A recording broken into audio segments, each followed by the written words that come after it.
tributarios, contador público con estudios de maestría en docencia universitaria en la Pontificia Universidad Javeriana de Cali, certificado por la Organización Internacional ACA en presentación de información financiera internacional para las pymes y plenas. Gerente general y socio de la firma Business and Legal Advisories Limitada, y gracias al convenio con ACA, cofundador del portal aprendenif.com.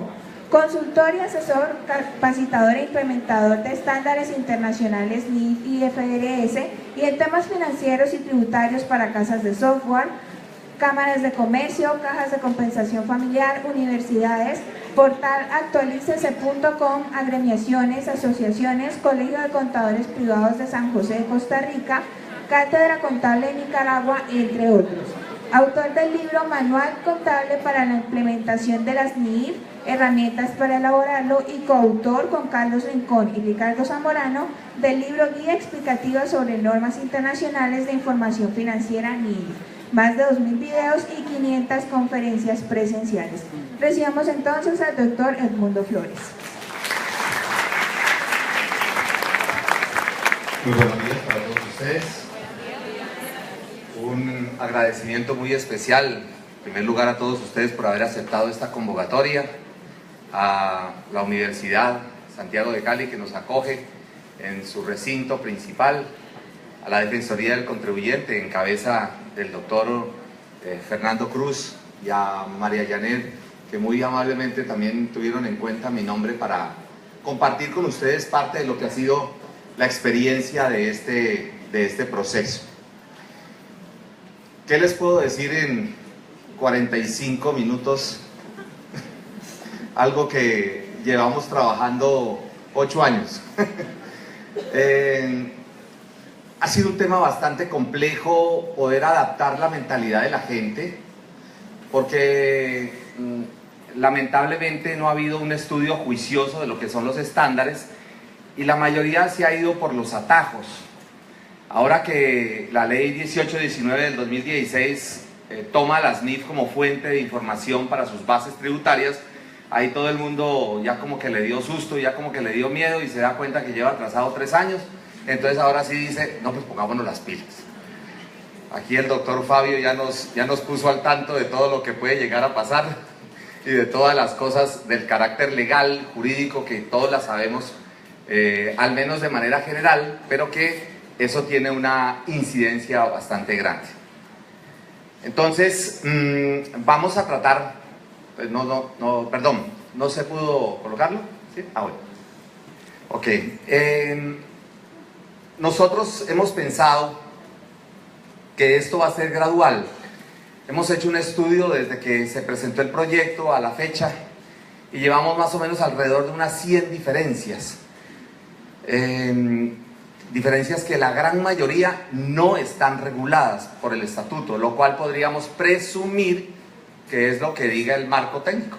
Entonces, ese sería como el principio inicial.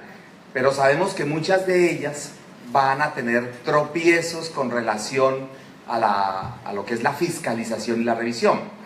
Sin embargo, eso diría la adecuada aplicación de la norma. Pero infortunadamente en la mayoría de empresas pareciera que cada uno tiene, ya antes tenían estatuto tributario propio, ahora tienen NIF propias. Cada cual maneja e interpreta las cosas a su amaño. Y mientras hacemos este proceso de ubicación de los slides, yo quiero decirles a ustedes una cosa. NIF pymes no es NIF plenas. Y la gente dice, lo que no está en NIF pymes me voy a NIF plenas. Así no funciona el estándar. Lo que no está en NIF pyme hay que crear una política. Y esa política puede estar basada en NIF plenas. Es distinto. Lo cual significa que podría ser algo diferente. Para ello también, y si no está en ninguna de las NIF, ni pyme ni plenas, yo me puedo ir, por ejemplo, a los US GAAP. ¿En dónde dice todo lo que acabo de decir? Cuando nosotros nos vendieron la idea de que las NIF llegaban, nos hablaban de 3.000 páginas. Pero pues si el decreto que contiene hasta las normas de auditoría son 2.800 páginas, entonces ¿dónde están las 3.000 de NIF? Es porque solo se usó la parte A. y las NIF tienen parte B. Y la parte B trae una cantidad de información importante, sobre todo para conceptos y criterios.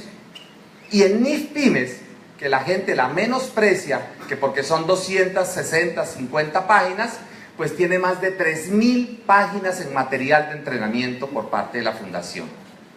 Como no se lee eso y se lee la literalidad, y la literalidad se la lee en español, yo entiendo en español, ¿no? Les voy a colocar un ejemplo. Si usted dice arrecho aquí en Cali, es una cosa, pero si lo dice en Santander, es otra cosa. ¿Estamos? Entonces lo mismo pasa con el inglés. El inglés, el estándar tiene que ser entendido es en inglés, no en español. La gente dice es que nosotros no hablamos inglés, hablamos español. Pues resulta que hay una traducción, y hay parte de la traducción que entendida aquí podría entenderse mal. Les voy a colocar un ejemplo. La palabra renta. Para nosotros automáticamente escuchamos renta, en la mente viene impuestos, ingresos, base gravable, eso es así. Renta es alquiler. ¿Por qué? Porque viene de la expresión en inglés rental, ¿no? En las películas hemos visto for sale para la venta, for rental para el alquiler. Entonces eso hay que tenerlo en cuenta. Si yo no leo adecuadamente, pues empiezo a cometer errores. Hay varias cosas que uno tiene que irse al estándar original en inglés para poder entender qué era lo que querían decir. Sobre todo porque hay expresiones que son muy propias del argot técnico inglés, sajón, anglosajón. Entonces eso es lo que tenemos que tener en cuenta y lo que de alguna u otra manera genera dificultad. Con ello, quiero decirles a ustedes que el proceso ha sido bastante, yo digo que un poco mal manejado. En este momento la Administración de Impuestos presume que el Grupo 1 lleva 2014, 2015, 2016 ya manejando NIF, o sea que ya dice, ya llevan 3 años, ya son duchos, son expertos, ¿no? Las pymes estarían desde el 2015, 2016, 2 años, ¿no? En 2017 afinarán. Y las microempresas, a las que menos la gente cree que ha cambiado, es un marco normativo de menos de 20 páginas que se basa en NIF, en las NIF Pymes, y tiene un párrafo que es el 3.1 que dice que lo que no esté ahí en ese marco técnico hay que irse a NIF Pymes. Y trae un error, que lo voy a comentar ahora a continuación, que dice que los arrendamientos financieros tienen que manejarse como arrendamiento operativo. Claro, eso se hizo cuando en el 2011 se estaba manejando y todavía estaba vigente lo que manifestaba el numeral 1 del artículo 127-1 que permitía manejar el leasing financiero o arrendamiento financiero como arrendamiento operativo. Pero como eso ya no funciona, entonces ahora tendría ese problema, y máximo que ahora actualmente con la modificación que se le hizo al artículo 127-1, pues lógicamente que eso no aplica. Entonces pondrían a las microempresas en un aprieto si hacen un leasing. Eso tendría que corregirse y hasta ahora no sabemos qué ha pasado. Entonces, como ustedes pueden darse cuenta, esto es un estudio bien complicado, incluso para la misma Administración de Impuestos. Porque si la Administración de Impuestos va a una empresa, lo primero que tiene que preguntar, ¿usted qué aplica? Y yo le aseguro que hay veces que la gente dice, yo estoy en grupo 2. Entonces dice, sí, pero aplico la NIC 2. Es imposible, porque la NIC 2 es del grupo 1. Eso es como decir, yo soy contribuyente sociedad, pero aplico lo de las entidades sin ánimo de lucro. Lo mismo, ¿sí? Para que entendamos que son cosas totalmente distintas. Y eso es lo que de pronto falta entender. Porque creemos que con una conferencia de media hora, de 2 horas, de 4 horas, o como estas, que en 8 horas decimos, yo ya sé al pelo la reforma tributaria. No, señores. A mí me gusta ser franco, pero esto todavía demanda mucho estudio, muchas cosas que tenemos que profundizar. Irán sacando, ya el doctor Fabio ahora nota, mire, esto tienen que corregirlo. Es verdad, con Diego Guevara hemos encontrado más o menos alrededor de unos 60 y piola de errores de distintas clases, lo que los hemos discutido, pero que hemos visto que hacen referencia a cosas que no es, o modificaron una parte, pero debería modificarlo era toda. Bueno, cantidades de cosas que creo que quedaron hechas a la carrera y mal manejadas. Bueno, entonces arranquemos mientras tanto, y ahí sí ya lo pueden pasar, lo hacemos. Suban un momentico, por favor.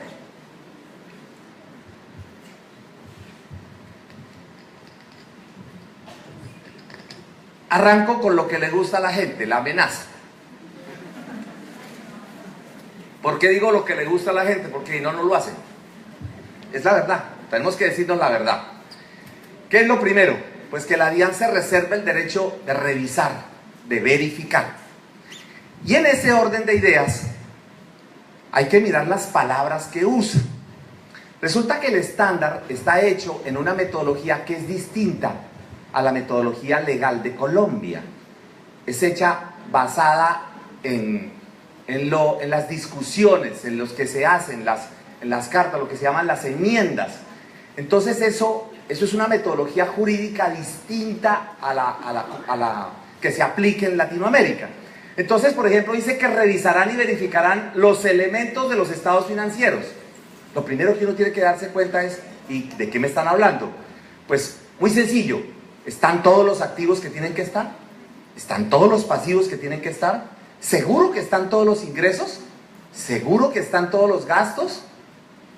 Es lo primero que tiene que verificar, independientemente de que estos sean aceptados o no aceptados. ¿Estamos? O sea, lo primero es mirar si está todo, para verificar que se ha cumplido con la contabilidad. El sistema de reconocimiento y medición, mire que trajo las mismas expresiones que trae el estándar. Luego, la palabra reconocimiento no está en el estatuto tributario. Entonces estaríamos entendiendo qué es lo que se define como reconocimiento para efectos del estándar, a menos que posteriormente salga una norma que empiece a regular y a hacer lo que me parece a mí lo más conveniente, porque si no entramos en el mundo del criterio, y eso jurídicamente en Colombia es fatal.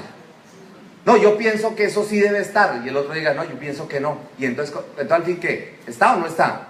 ¿Bajo qué parámetros están o no están? Que eso tiene que quedar siempre claro en el tipo de normatividad como nosotros lo manejamos. O empezaremos a generar, ¿no?, conceptos, jurisprudencia, etcétera, etcétera.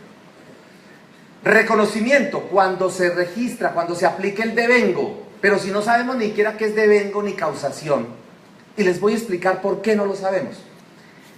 Cada empresa que yo visito, de distintos niveles, deja de presentar una declaración tributaria. ¿Qué se genera en ese momento? Una sanción de extemporaneidad, ¿cierto? Nunca está en la contabilidad, nunca. La gente, ¿cuándo contabiliza esa sanción? Cuando declara. Eso no es causación, eso no es devengo, eso se llama contabilidad de caja. Los intereses nunca los contabilizan, solamente cuando pagan. O sea que uno va a sacar un estado financiero y nunca ve las obligaciones con el Estado, por ningún lado. ¿Ven? O sea que no sabemos ni siquiera eso. Otra que yo les digo a ustedes que no sabemos del reconocimiento del tema. Del reconocimiento del tema. ¿Qué es eso? Pasa a la siguiente. Espérate. Ahí, no, antes. Ahí, correcto. Entonces, allí, con lo que son los elementos para el reconocimiento y medición, tendríamos, por ejemplo, el caso de los intereses. Los intereses, la gente los contabiliza ¿cómo? De acuerdo con lo que envíe el banco. Nunca hace un cálculo, nunca hace nada. Si usted un crédito lo sacó el 20 del mes, usted contabiliza los intereses como si fueran del mes completo. Y son 10 días del mes anterior y 20 días de este mes.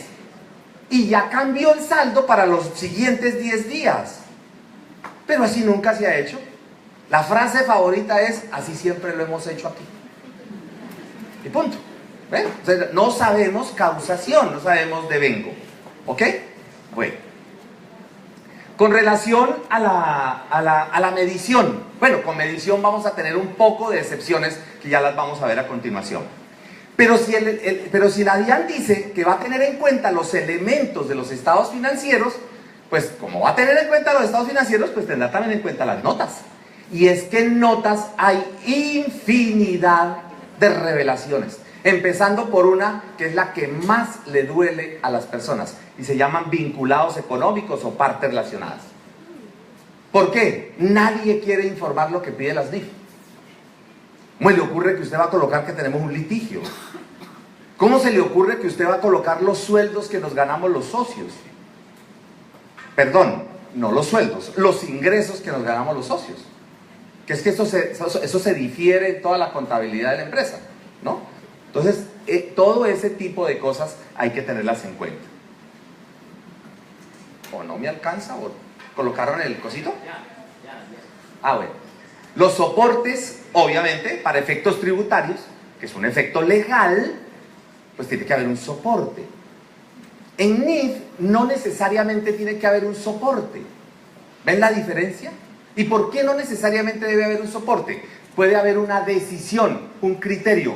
Yo creo que esto se deterioró. Yo creo que voy a perder. ¿Por qué? Porque tengo estos argumentos. No necesariamente tengo el concepto de un abogado, no necesariamente tengo el concepto de un especialista en el tema, o que Cobranzas me diga, mire, yo llamo y ni siquiera pasan al teléfono. Ese es el tema de fondo, ¿no?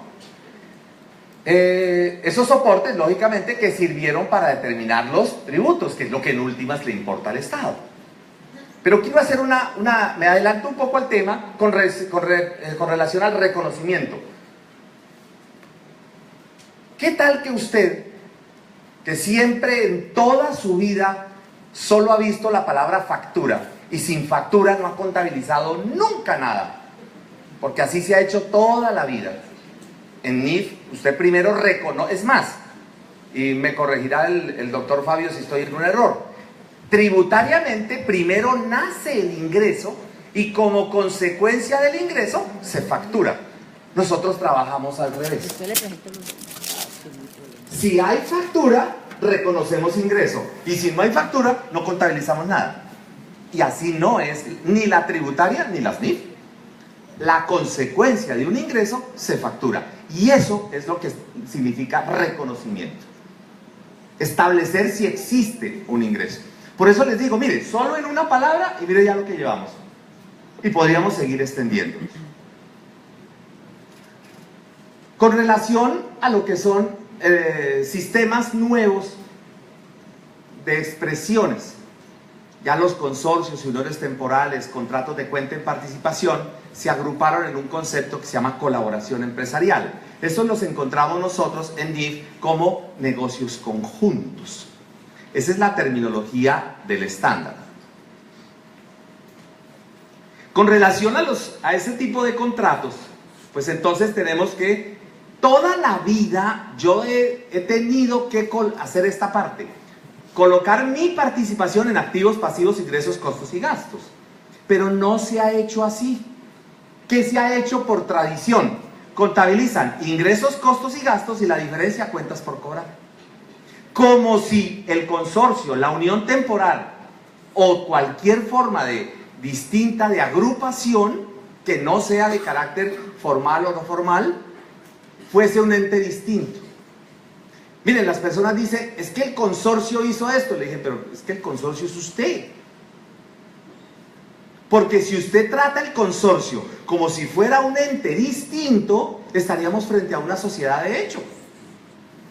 El consorcio es una extensión suya. Por eso usted tiene que reconocer la participación de cada uno de estos elementos. ¿Ven? Por eso, cuando usted le venda, ratifican de que toda la información hay que colocarla, que es lo que hacemos siempre en exógena, ¿no? Y se tendrá como una transacción independiente cualquier negociación que se haga entre una de las partes del contrato y el consorcio o la unión temporal o cualquiera de las figuras que se puedan haber hecho. Porque eso no funciona así en el estándar y no está sujeta a participación. Pongamos un ejemplo para entenderlo. Yo soy miembro del consorcio y yo le facturo al consorcio. Al facturarle al consorcio, el estatuto me dice, manéjelo como una transacción independiente. Listo.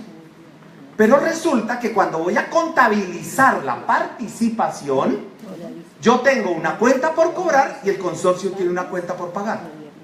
Si yo soy dueño del 80% de ese consorcio, entonces el 80% que hay en mi cuenta por cobrar equivale al 80% que hay de la deuda que está ya metido. ¿Sí? Realmente lo que se debe es el 20%. No sé si me hice entender. ¿Ven? Eso en tributaria háganle así. Pero en NIF hay que tenerlo en cuenta. Porque yo no me puedo deber a mí mismo.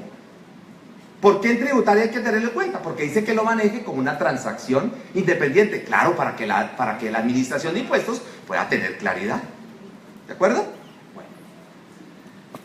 El gestor entonces certificará, mire, la información financiera y fiscal. Ahora, utilizan una expresión que me parece a mí inadecuada, que dicen, el consorcio, la unión temporal podrá llevar contabilidad bajo los nuevos marcos normativos técnicos. Y uno dice, ¿cómo que podrá? Si es el mismo. Si soy yo mismo, sino que hay una contabilidad tercera que unifica el globo de las transacciones. Pero ¿cómo me pueden pasar a mí unos ingresos reconocidos allá en el consorcio distintos a como los reconoce el estándar? No puede ser. Entonces tiene que ser deberá, no podrá. Eso es lo que genera como formas inadecuadas del manejo, no solo del estándar, sino para el mismo contribuyente. ¿Y cómo tiene que ir firmada esa certificación? Pues por el representante legal y el aval de la administración de impuestos. Ustedes saben que la administración de impuestos, todo certificado dice que lo firme el contador y que lo firme el revisor fiscal. Lo mismo cuando estamos hablando de cuentas en participación. Y aquí hago una de las primeras anotaciones y me adelanto algo que voy a decir más adelante. Una constructora hace un contrato de cuenta de participación. Un tercero le dice, yo le coloco el lote, usted construya. Automáticamente el constructor acaba de tener un activo. Eso nunca lo habíamos hecho. Nunca, porque todo el mundo decía, no, es que a mí no me lo han escriturado. Resulta que en la definición de patrimonio bruto, o sea, de activos, el estatuto tributario copió literalmente la definición de activo de NIF. Es un recurso controlado por la empresa. Al ser un recurso controlado, ¿quién es el que maneja todo el lote? Como si fuera de él. Pues la constructora. ¿Ven? Por eso cuando la DIAN se metió en eso, ahora tiene que empezar a regular hasta dónde llega el límite de recurso controlado. Porque el recurso controlado, si usted se pone a estudiarlo, a veces uno dice, sí, debo registrarlo, y después dice, ¿será que no? Entonces, cuando generan esas inquietudes, entonces empieza uno a tener problemas, porque uno dice, bueno, ¿lo incluyo o no lo incluyo? Si no lo incluyo, ¿yo cómo justifico no incluirlo?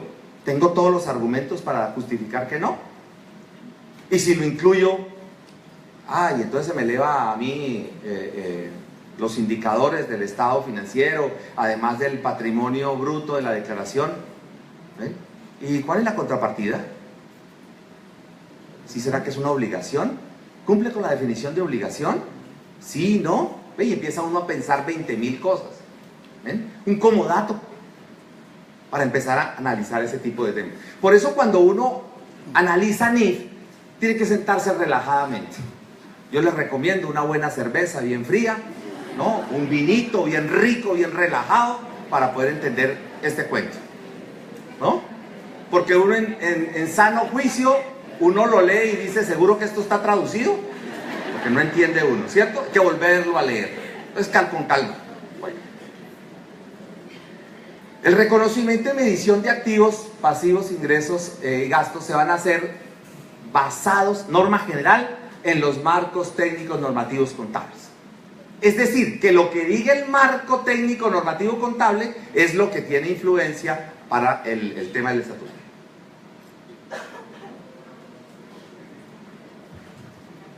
interrumpimos un minuto la ponencia del doctor Flores para anunciarles a las personas que de casualidad tengan vehículo parqueado fuera de la universidad que los agentes de tránsito están merodeando la zona para que por favor pues tengan en cuenta que los pueden ser sancionados, entonces para que por favor estén pendientes de eso. Doctor Flores, puede continuar. Muchas gracias. ¿Sí ve? ¿Sí ve? Estamos acostumbrados a decir, yo parqueo aquí, aquí no pasa nada, ¿no? Y la norma legal dice, allí no se parquea. Pero usted ¿qué dice? Pero los demás se parquearon. Y yo también. Esa es la mentalidad tributaria. Pero yo ¿por qué voy a hacer esto si los demás también lo hacen? Y es que resulta que la administración de impuestos puede ser que no vaya donde ellos y no que vaya donde usted. Y el que tiene que tener las cosas es usted. Dígame usted de qué le sirve decirle a una persona de fiscalización, es que yo fui a una conferencia y me dijeron que esto era así. ¿Y qué le dice ese funcionario? A mí no me importa a usted que le hayan dicho. Yo sigo lo que dice la ley y punto. Que no sirve de nada. ¿Ok? Por eso nosotros lo que hacemos es compartir con ustedes puntos de vista, criterios, pero en últimas el que tiene que definir qué es lo que va a hacer, pues siempre vas a ser tú. ¿De acuerdo? Siempre tiene que ser así. Ahora, entonces estamos hablando de que la generalidad es de que todo se basará en los marcos técnicos normativos contables. Reconocimiento de medición de activos, pasivos, ingresos, costos y gastos. Pero tiene excepciones. Tiene excepciones, ¿no? La base contable es la acumulación o devengo. Que dicho sea de paso, no es lo mismo que causación. Pero para efectos tributarios, todo lo que diga causación es devengo. ¿Ok? Devengo es algo que ya ocurrió, perdón, yo ya tengo claro el tema, pero no se va a generar en el presente, sino en el futuro. De ahí nace el impuesto diferido. Yo ya sé que en algún momento voy a ganar.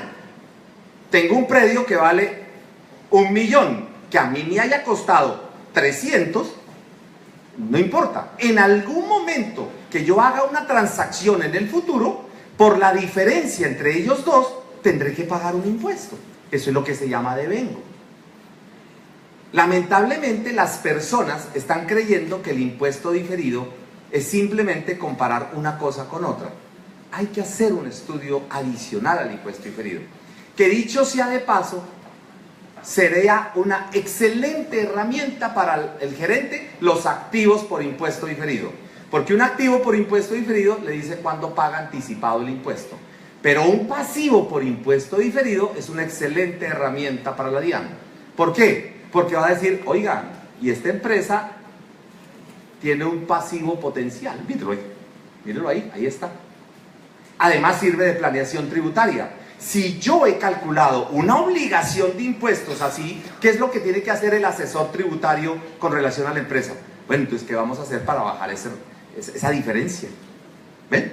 Entonces, por eso las cosas hay que mirarlas desde varias ópticas. No simplemente cojo este valor, le resto esto y genera un activo, un pasivo diferido. Bueno. Los ingresos fiscales, esta es una excepción. Yo pensé que eso no existía, pero ya nos tocó en una empresa. Se generan ingresos fiscales si hay derecho a cobro, así no se genera ingreso contable. Nosotros asesoramos una empresa en la ciudad de Bogotá que le vende a los 3 grandes operadores celular unos equipos especializados. Estos 3 operadores le compran los equipos y le dicen, a mí me entregue el equipo, yo lo quiero tener, pero espérese un momentico y necesito mi factura y necesito todo, pero espérese un momentico, me lo deja embalado, o sea, no me lo vaya a destapar, déjemelo ahí. ¿Por qué? Porque usted todavía no me lo ha instalado. Y no me lo he instalado, entonces usted tiene que irse al cerro no sé dónde, al lugar no sé qué, y allá tiene que instalarlo. Entonces resulta de que ese equipo, usted todavía no ha trasladado los riesgos. Entonces no hay venta, pero resulta que sí hay derecho a cobro. ¿Sí ven? Entonces para efectos fiscales sí va a haber ingreso, para efectos de NIF no va a haber ingreso. Hasta ahora no he encontrado otro caso. No sé si alguno nos ayuda a nosotros para difundir. Pero hasta ahora, por ejemplo, es la única empresa donde me ha tocado ese tipo de situación. para observar las diferencias que se están generando ya frente a las NIF. La moneda extranjera. La moneda extranjera es que muchos hicimos planeación tributaria con la subida del dólar. Entonces se disparaba el dólar al finalizar el año. Entonces cauce, gasto por diferencia en cambio, legal, ¿no? Y de pronto en el siguiente año había un pequeño bajón y uno decía, pagué, ¡tum!, pagaba. Y aprovechaba ese bajón, ¿no? Que se trasladaba de un lado al otro, de un año al otro, sí, pero es que los pesos de un año no son los mismos pesos del otro. Y eso es planeación financiera, totalmente legal. Entonces, ¿qué hizo la administración de impuestos? Vea, no más causación de diferencia en cambio. Me deja la diferencia en cambio con el reconocimiento inicial, es decir, con la tasa inicial. ¿Cuál es esa tasa inicial? La tasa según la forma de negociación Incoterms. Lo compró FOBO, lo compró Export, lo compró CIF. ¿Cómo lo compró? Eso es a lo que se refiere este tema.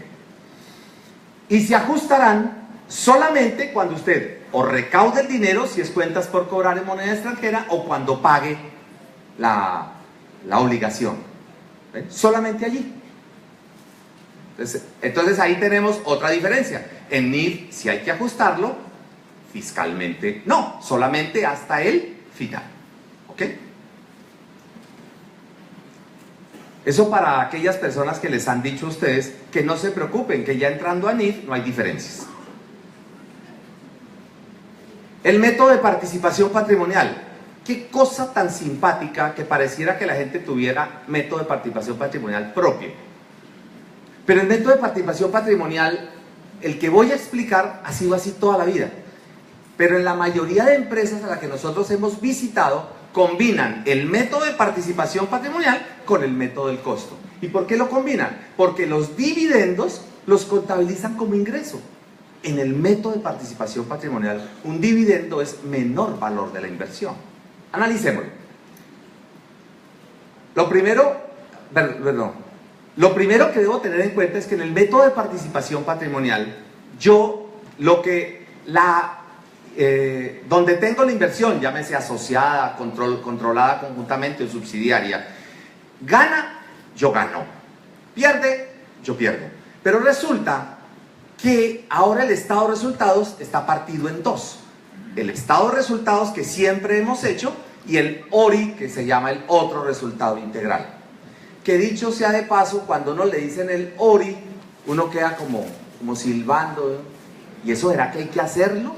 Y eso también me toca a mí, y yo estoy metido en eso. ¿Por qué? Porque no lo hemos visto. Algunos les llaman utilidad no realizada. Entonces yo les digo, y entonces cuando uno ajusta a valor razonable las propiedades de inversión que se va al estado de resultados de operaciones continuadas, ¿por qué no va al ORI? Y es una utilidad no realizada. Entonces, para que se den cuenta ustedes que el ORI no siempre son utilidades realizadas. Perdón, no realizadas. Entonces también hay que analizar qué viene en el ORI. Y hay que dedicarle un poquito tiempo. Si alguno no sabe cómo se maneja el ORI, váyase a los US GAAP. Allá está mejor explicado. Sí, porque usted lo ve en el estándar internacional y se quiere pegar un tiro con un banano porque no entiende nada. ¿Por qué? Porque no es la metodología. La metodología que se hace en Londres es diferente a la americana. A mí me fascina cómo explican los US GAAP. Por eso son más de 20.000 páginas. ¿Por qué? Porque ellos explican línea por línea. Tipo manual de celular, que uno ¿no lo ha visto? Ábralo y hay una flechita diciendo abra la caja. ¿Bien? Así son los US GAAP. Al menos vienen mejor explicados que las NIF. Pero este tema del ORI, que es un informe internacional, si el que no lo entienda se puede ir. Se llama OCI, Other Comprehensive Income. Ese es el nombre que lo van a encontrar en los US GAAP. Bueno, en NIF también. También me dicen que si hay reversiones de provisiones o de pasivos estimados que yo las haya pedido, entonces se volverán ingreso. Bueno, eso no es tan así. ¿Por qué? Porque cuando te vas a los artículos, bueno, hay 3 artículos fundamentales que a uno no se le pueden olvidar en el nuevo estatuto tributario. El artículo 28, que es el de ingresos, el artículo 59, que es el de costos, y el artículo 105, que es el de gastos. Pareciera que fueran iguales. pero hay que contextualizar cada concepto de acuerdo a lo que se esté manejando. Pero el que habla de costos y gastos, el 59 y el 105, me dice que yo no puedo llevar provisiones. Pero resulta que yo sí puedo llevar algunas provisiones, como son, por ejemplo, las de cartera, que están en los artículos 145, 146 del Estatuto Tributario. Entonces eso también se puede aceptar. Que no son las mismas que se hacen en NIF, perfecto, pero también podría revertirlas. Entonces, en ese sentido, también habría que tenerlas en cuenta. Cuando yo tengo provisiones de obligaciones de monto y de fecha cierta, entonces ya se pueden solicitar. Mientras no lo tenga yo claro, no se pueden solicitar. El problema es que cuando tienen monto cierto y fecha cierta, el NIF ya no es provisión, ya es un pasivo real.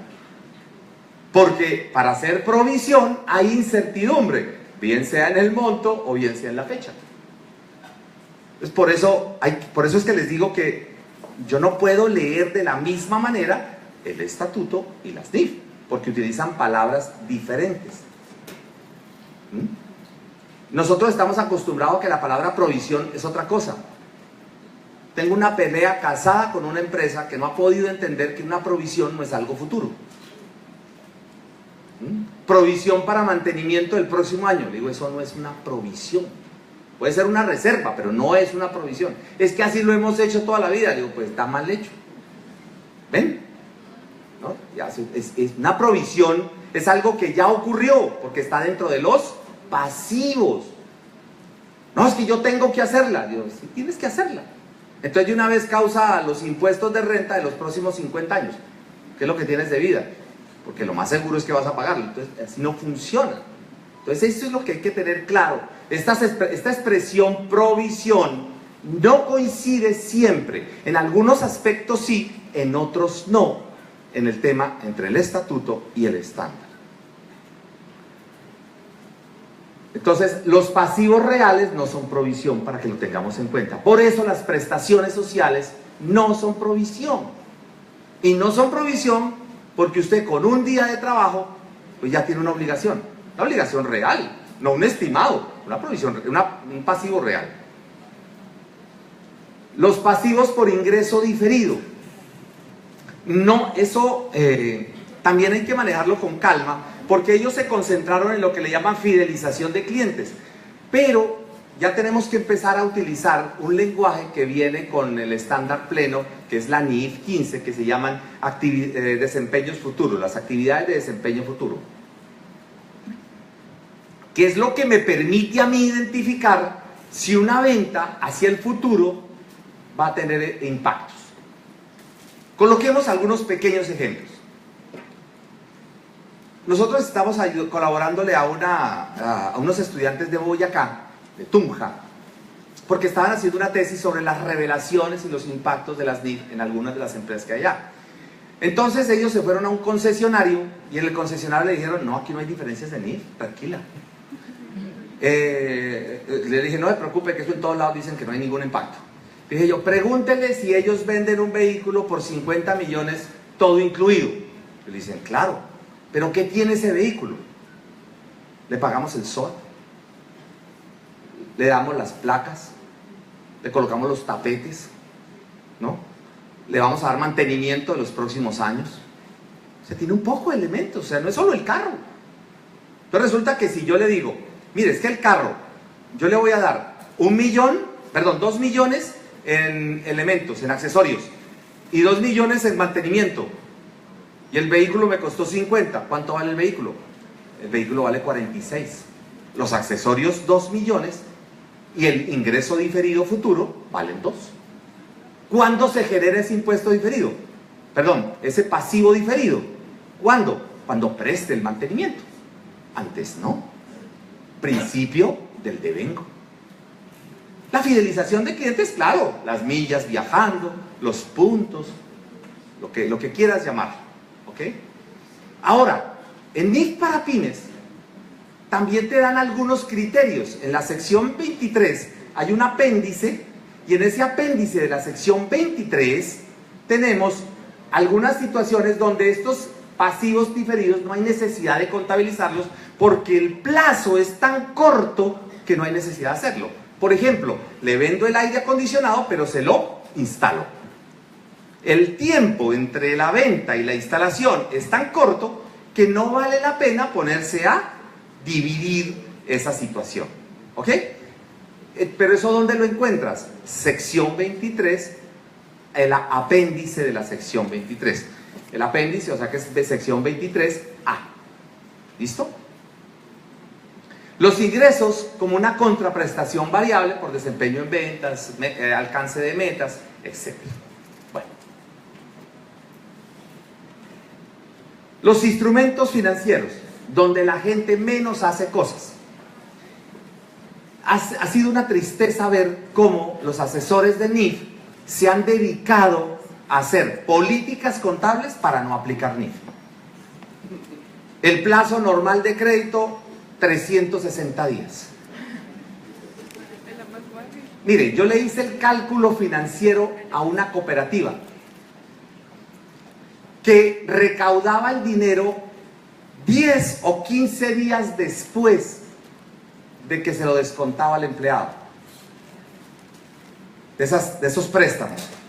Y el costo financiero muerto de esos 10 días le valían a la empresa, a la cooperativa, 7.000 millones de pesos.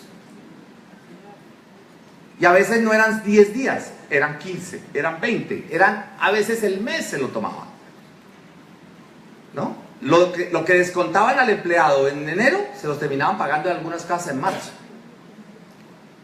Y uno ve, registro contable, ninguno. Ninguno. ¿Por qué? Porque nos acostumbramos a que todo... ¿Qué hacemos para no hacer esto? De otra manera. Por ejemplo, los intereses implícitos. Todo tiene intereses implícitos. Yo le hago una pregunta elemental a cualquier empresario. Esto lo entiende mejor un empresario que un contador. ¿Es lo mismo una venta a 30 días que de contado? Respuesta, no. Entonces, ¿cómo llama eso? Intereses implícitos. Así de elemental. Así de elemental. El día de ayer estábamos reunidos también dictando una charla y con la ayuda del software ELISA hicimos un cálculo financiero donde les demostré que a 90 días la diferencia era totalmente impactante. Si yo no hacía nada, no tenía ninguna diferencia, y si la hacía con intereses implícitos, la diferencia era 15 millones de pesos, usando el 2%, que es lo que la mayoría de pymes paga. Es que usted no puede trabajar con tasas de plenas, tasas del 10%, del 11% efectivo anual, y a veces hasta menos. En pymes se paga el 20, 24, 28, 30. Eso es lo que paga una pyme. Y si es, digamos, cualquier crédito no bancario, ni podemos hablar de eso. Entonces, ¿ven? Eso es lo que tal vez no estamos acostumbrados a expresar en la contabilidad. Entonces pongámosle 360 días, pues para no hacer ningún interés implícito, no hacer nada, no hacer deterioro, no haga nada. Entre menos tenga que hacer, mucho mejor. Esa es la forma de ver las cosas. Pero cuando tú te sientas con un empresario y le haces el cálculo financiero, ¿no?, es totalmente diferente. Siempre a mí me han entendido esto que les estoy explicando y lo del reconocimiento del ingreso, me lo han entendido los gerentes que manejan ventas y los gerentes que tienen que ver con el dinero, los que manejan la tesorería. ¿Por qué los gerentes que manejan las ventas? Porque cuando van a decir, oiga, pero si yo ya esto ya lo vendí, y él dice, sí, pero no lo hemos facturado. Contabilidad le contesta eso, sí, pero ya lo entregamos. Dice, no, hasta que no llegue la factura, hasta que no la tenga radicada, yo no contabilizo el ingreso. Entonces lo entiende mejor el gerente. No sé qué nos pasa a nosotros. Eso hay que revisar. También las tasas que son distintas al mercado. Esto también genera intereses implícitos. Dígame qué empresa no contabiliza los créditos con socios a la tasa que se genera por interés presuntivo del artículo 35 del Estatuto Tributario. Eso no es una tasa de mercado. Eso es la tasa promedio de los CDTs de un rango de fechas. Pero eso no es una tasa de colocación, es una tasa de captación, porque son los DTF. Pero no es lo mismo un préstamo, tasa de colocación, que un CDT, tasa de captación. Entonces mezclamos, porque siempre decimos, no, pero tasa es tasa no. ¿Cómo es posible que una entidad financiera, dígame qué sobregiro tiene 30 días de desgracia? Ninguno. Usted pide un crédito y al otro día le están cobrando intereses. ¿Lo tienen claro? Así pasa en todas las empresas. Dígame una IPS que factura a 90 días y le pagan dentro de un año. ¿Fue rentable? Y el PIG dice que sí. Y resulta que en la realidad económica dice que no. Y estamos distribuyendo utilidades sobre un estado de resultados que debería estar eso deteriorado, o al menos con un ingreso diferido. ¿Por qué se quiebran las pymes? Pues por eso, porque todo lo hacemos a valor nominal y sin decirles a ustedes los cambios de factura. Costumbre supremamente terrible la parte de contable. Todo el mundo, esa costumbre la creó los contadores. Yo no le acepto esa factura en esta fecha. Y hay empresas que cierran el 7 del mes. Imposible, ¿qué es esta cosa? Y son entidades financieras en Colombia. Que tenemos un cliente que le vende una entidad financiera y me dice, Edmundo, pero ¿cómo voy a contabilizar algo ya? Me toca pagar el IVA en el siguiente bimestre si a mí no me recibieron la factura. Y usted ya entregó toda la mercancía. Y yo, no, hace rato. Hace 2 meses la entregué. Pero resulta que el papeleo interno, porque primero tiene que hacer una factura pro forma, o sea, una cantidad de cosas para poder emitir el documento llamado factura. Y él en la contabilidad no lo tiene. El inventario tampoco lo tiene. Y se hace uno la pregunta, ¿eso es causación? ¿Ven? Con las facturas anuladas hay que tener en cuenta, una persona tiene una morosidad de 300 días. Y usted coge, anula la factura, la vuelve a expedir y quedó en blanco. Quedó al día. ¿Le parece que eso es financiero? ¿Ven? Y por todos los lados usted lo ve. De la manera más normal. Y le dicen a uno, pero ¿cuál es el problema si usted cruza un ingreso con un menor ingreso? Con la devolución. Y le digo yo, ¿devolución? Pero es que esa transacción ocurrió en un periodo anterior. ¿Seguro que puede solicitar esa devolución? Analícelo. Además, una devolución que no existió, porque esa devolución es falsa. La muestran como devolución, pero no es devolución. Es una anulación de factura. Y en eso hay cantidades de conceptos de la DIAN, especialmente el año 2000, que dicen que esa es una práctica dolosa. Así lo coloca explícitamente. Los ingresos sin cobro de intereses. ¿Dónde lo encuentran esta expresión? NIF 9, NIC 18, qué pena, NIC 18 y la NIF 9 y también la NIF 15, la NIF 15 de ingresos. Eso no está en instrumentos financieros, sino en ingresos. Dice que cualquier venta sin intereses, lo que pasa es que la de instrumentos financieros le agrega la palabra plazos normales de crédito. Pero es que se le agrega otro elemento, le dice siempre y cuando no sea significativo. Pero eso no se lee. Se lee solo plazos normales de crédito. Antes póngale 360. ¿De acuerdo? Yo no sé si esto lo va a revisar la DIAN. No lo sé. Yo no lo sé. Pero al menos financieramente, eso genera unos impactos dentro de las empresas, al menos de análisis interesantes. Se los digo porque nosotros tenemos un cliente que le vende a los hospitales de Colombia. Y hay hospitales que le pagan a los 2 años. ¿Cuándo le pagan? Correcto. ¿Usted sabe qué es contabilizar eso? Cuando el cliente, es más, esa empresa no reparte dividendos. ¿Por qué? Porque sabe que en cualquier momento necesita la plata. Ahora, esta empresa lleva más de 30 años en el mercado. Y ya ha pasado por las duras y las maduras. Por ejemplo, no se habla del efecto de los costos de transacción. ¿Qué es un costo de transacción? Si yo quiero solicitar un crédito y contrato a un profesional, un leasing, contrato a un profesional, eso es un costo de la transacción. Si a mí el banco me cobra comisiones y demás cosas, eso es un costo de la transacción. Nosotros siempre la hemos manejado como un gasto. En NIF no es gasto. En NIF es una mayor tasa de interés. ¿Ven? En NIF es una mayor tasa de interés. Pregúntenle a cualquier financiero, no contador, y le va a decir, pues para mí es un costo. No es un gasto, es un costo de la transacción. Eso me incrementa la tasa. Un banco, ¿cómo le presta a usted? Le prestamos al 12%, pero hay que pagar seguro, pero tiene que pagar tal cosa, pero tiene que pagar tal otra. Cada año tiene que hacer esto. Tengo que hacer el avalúo. Sume todo eso y verá que usted no está pagando el 1%. Eso es lo que le pide a usted NIF. ¿Ve? El estándar internacional lo que quiere es que usted refleje cuál es el verdadero costo financiero de ese tema. ¿Ok? Bueno. Para instrumentos financieros no se utiliza el costo amortizado, sino que le colocaron intereses lineales. No entiendo por qué. Hay cosas más complicadas en este tema, ¿no? Los contratos de construcción y de prestación de servicios van por el método de porcentaje de terminación. ¿Seguro que los que prestan servicios hacen esto, el grado de avance?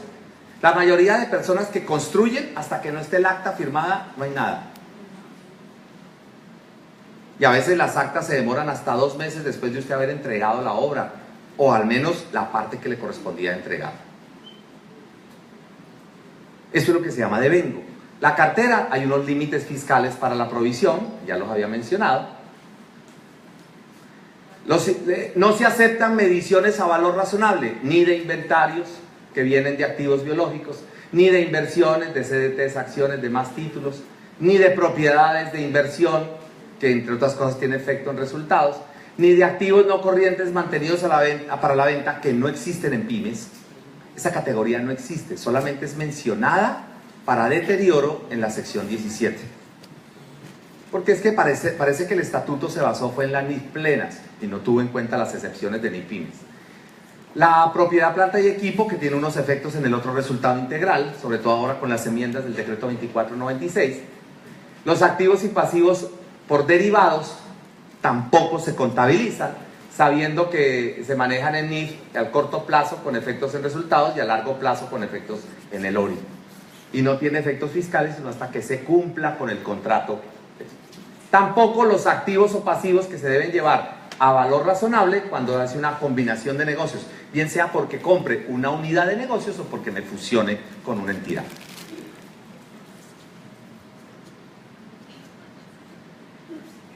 La clasificación de activos. Están los activos movibles, que son los inventarios, los activos fijos, que se llevan al costo, no al valor razonable, propiedad, planta y equipo, propiedades de inversión y activos no corrientes mantenidos para la venta. De manera indirecta hay que tener en cuenta los que están en leasing. Si usted ve, cuando habla de activos fijos, solo habla de estos tres, pero cuando usted lee el artículo 127-1, le dice que usted tiene que manejar el activo. Entonces, de manera indirecta estaría metido esto. ¿Por qué? Y los traslados, porque usted puede trasladar una propiedad, planta y equipo a propiedades de inversión, una propiedad de inversión a propiedad, planta y equipo, una propiedad, planta y equipo o propiedades de inversión, activos mantenidos para la venta, etc. O sea, usted puede estar pasándolas de una, o incluso a inventarios y de inventarios acá, dependiendo de lo que haya pasado. Con las constructoras pasa muy a menudo. Compran un lote, no saben qué hacer con él todavía, entonces lo tienen en propiedades de inversión. Después dicen que van a construir, construyen la mitad, entonces la mitad va a inventario y la otra mitad se queda en propiedades de inversión. Y después dicen, no, allá hagamos un centro comercial. Bueno, en fin, todas las cosas que a veces se le ocurren a las constructoras. Los activos movibles, entonces, tienen disminución por faltantes de mercancía de fácil destrucción, que eso tiene unos límites fiscales que están en el 3% sobre el inventario inicial más las compras, ¿no? También los activos los inventarios obsoletos, destruidos, reciclados, chatarrizados, en los cuales hay que hacer un acta. No basta con decir, no, es que se quemó. ¿Y dónde está el acta? ¿Quién la firmó? ¿Cómo se documentó? La valoración del inventario solo me dice, coja la técnica contable. ¿Y qué dice la técnica contable? NIC 2 en plena, sección 3 en pymes. Pues el PEPS, promedio ponderado, identificación específica, retail, estándar, última compra. Pero la salvedad y las que determine el gobierno. Ahí todavía estamos. Por ahora solo habla de las que tiene la técnica contable y no más. Los activos movibles, su costo fiscal, son todos los costos de adquisición, transformación, para colocarla en lugar de expendio. Ojo, que no se capitalizan intereses ni diferencia en cambio. Nos quedó la mentalidad de que todos los intereses se capitalizan, ¿no? Y todo el mundo dice, sí, pero es que la NIC 23 de plena me lo permite. Váyase a la NIC 2, que es lo que le dice. En contadas excepciones se podrá capitalizar los intereses. Cuando usted se va a la NIC 23, asume que ya leyó usted la 2. Que la 2 le dice en contadas excepciones, pero aquí no. ¿Cómo se capitalizan los intereses en Colombia? ¿Cómo está la utilidad? Está bajita, capitalícelos. ¿Cómo está la utilidad? Alta, entonces llévelo al gasto. Y eso no es así. Eso es lo que se llama política contable. O se capitaliza o no se capitaliza. Eso para plenas. Y si se capitaliza, no es llevar los costos. Porque hay personas que piden créditos, capitalizan los intereses, pero lo usan para otra cosa. Y eso no es capitalizar intereses. ¿Ok? Prestadores de servicios, dice que se vaya por el devengado o causado y que se maneja por porcentaje de terminación. ¿Ok? Los descuentos, recuerden que son mayor valor del costo o menor valor de la venta para todos los casos. Los activos fijos, que es donde más conocemos todos, se puede capitalizar los costos directamente distribuibles, mejoras, reparaciones mayores e inspecciones. Ojo, que estas reparaciones mayores e inspecciones son las que cumplan con la definición de propiedad, planta y equipo. Y se pueden depreciar. Para la enajenación de acciones se tendrá en cuenta que el mínimo valor de venta es el valor intrínseco incrementado en el 15%. Que eso no necesariamente es NIF, ¿ok? Simplemente es una presunción desde el punto de vista fiscal. Los activos biológicos, que pueden ser productores utilizados para la producción, para verlo de otra manera, los productores es la palma, y usted primero la forma, los árboles de mango primero los forma y después obtiene frutos, cosecha, cosecha, cosecha. De ahí salen productos biológicos que se miden siempre a valor razonable. Esta producción, usted debe tener en cuenta que dura más, la formación dura más de un periodo y la generación dura más de un periodo. Normalmente no se vende. Si hablamos de plantas, de pronto esto no es tan común, pero si hablamos de animales, de pronto es distinto. Dígame quién no se ha comido un sancocho de gallina vieja. Termina su producción y se vende. Eso sí, ¿no? Ahora, una vaquita lechera cumple su ciclo y no van a esperar a que muera. No, se vende antes de... Usted sabe que... por eso yo siempre le digo, ¿usted sabe cuál es la definición de vida útil en Colombia? ¿Cuál? Hasta que dañe. Sencillo, hasta que dañe. Antes no, hasta que dañe. Y eso que decimos, ese asiento está dañado, dice, mándelo a reparar. Bueno, primero se forman, ¿no? Después se manejan como propiedad, planta y equipo. Cuando ya termina, se deprecia por línea recta, no permiten otro tema, otra metodología, y luego se desmantelan, sobre todo cuando se remueven, ¿no? Por ejemplo, un cultivo, si un cultivo de palma tiene que darle de baja, y eso vale plata, eso no es gratis. Entonces tiene que tener en cuenta ese desmantelamiento para efectos de NIF, pero no para efectos fiscales.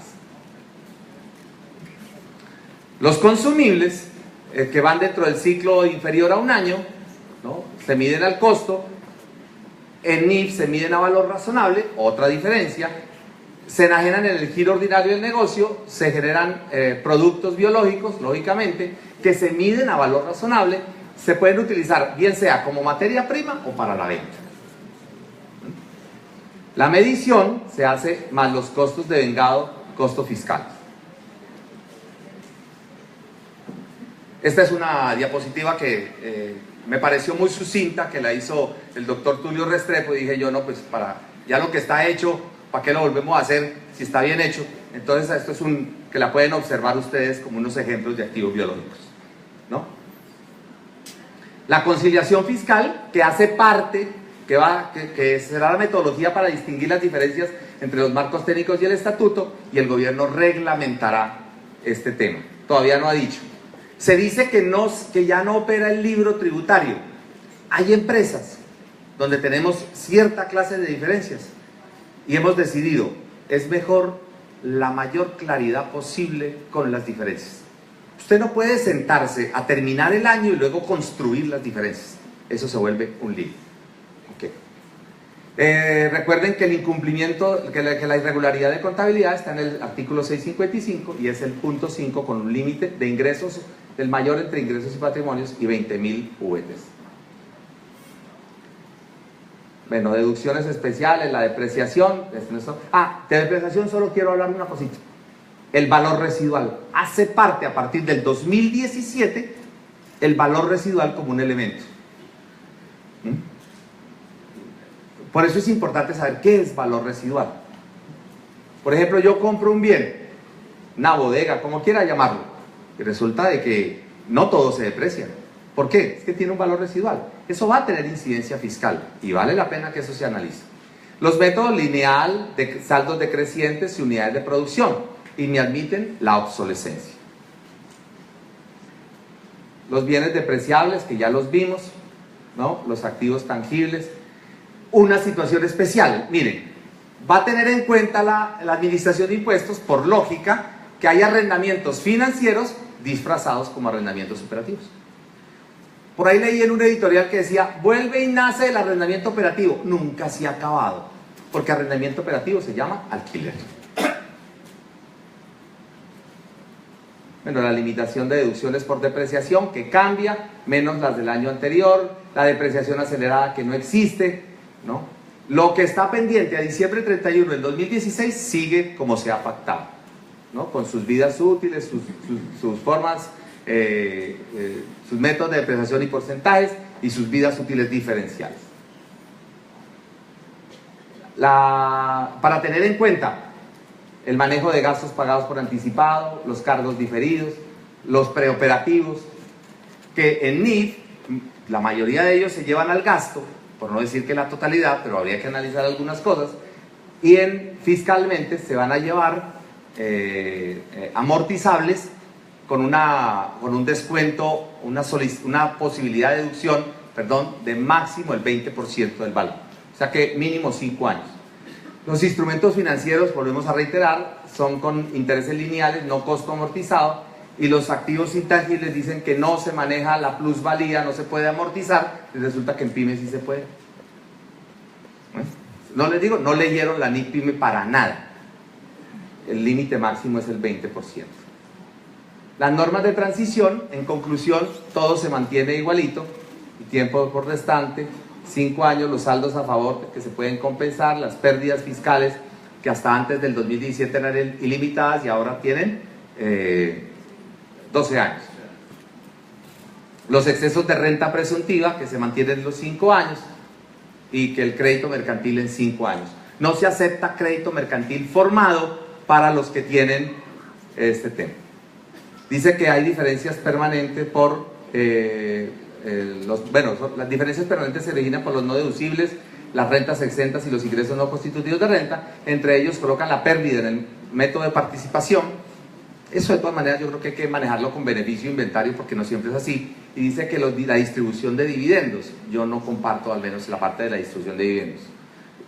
La pérdida posiblemente sí. Los impuestos asumidos, recuerden que se crea ahora el artículo 115-1 que tiene una excepción para que yo, si ya lo he pagado, lo pueda absorber.